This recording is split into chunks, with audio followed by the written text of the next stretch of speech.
payoff in sight.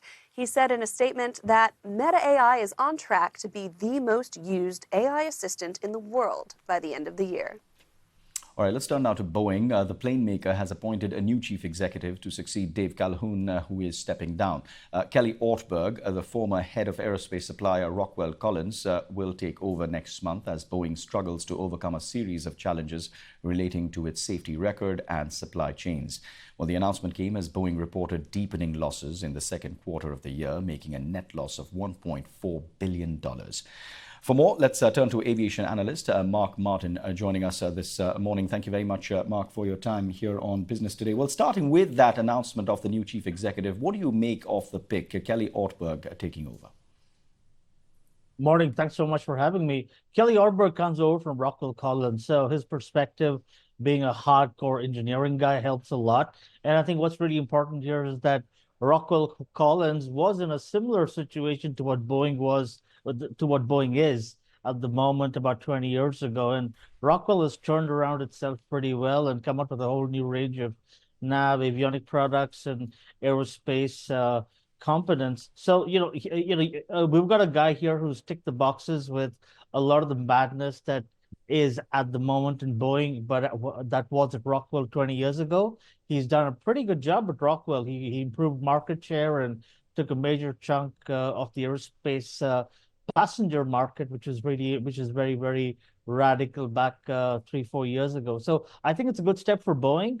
But the big challenge for Ortberg is, where does he start? Is he going to talk to customers to get orders, or is he going to really get down and dirty, roll his sleeves up and start fixing the house? So we're going to see how he takes up this new role. Right. Given that Boeing has been suffering that credibility crisis, I just also want to get your thoughts in terms of the broader industry, given the developments surrounding Boeing, and talk about China and its homegrown fleet, COMAC, which is being talked about. How viable, in your opinion, is that option for carriers in Asia? It's been pretty rough around there for Boeing at the moment. Even at the Farnborough Air Show, they just managed to secure 50 orders from Korean, and there'll be no takers for the 737 MAX. Asia is growing at a pace of about 18 to 22%. Post-COVID, we need aircraft, and we need stable, reliable aircraft. And it's not just Boeing, it's Boeing and Airbus who are dealing with a lot of manufacturer issues. We know about Pratt & Whitney and the GTF turbine engines and so on. COMAC is a brilliant aircraft. And I think in the 5 years that COMAC has been flying in Asia, it's actually proving itself to be super reliable.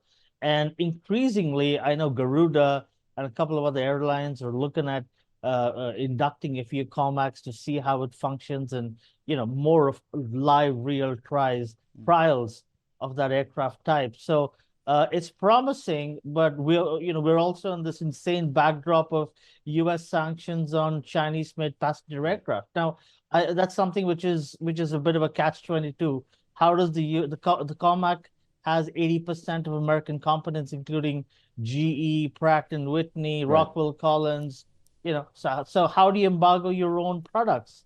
Right. I think there's got to be some balance that should come out soon on this. Mark, I just want to get in a quick last response in less than a minute. What more needs to be done by Boeing, and how long do you expect these losses to continue? Very briefly, Mark. Boeing needs to get into its house, fix its manufacturing process, get out there, win back the confidence of the traveler, airlines, pilots, flight attendants, engineers, because Boeing at the moment is an embarrassment. And that once you fix and sort that out, it's not a PR exercise. You really got to fix the house, and that will lead to orders. Boeing has always been traditionally has been a good manufacturer, right, that's focused on quality. The last 15 years have been lousy, and they're going to have to work hard to get those orders back.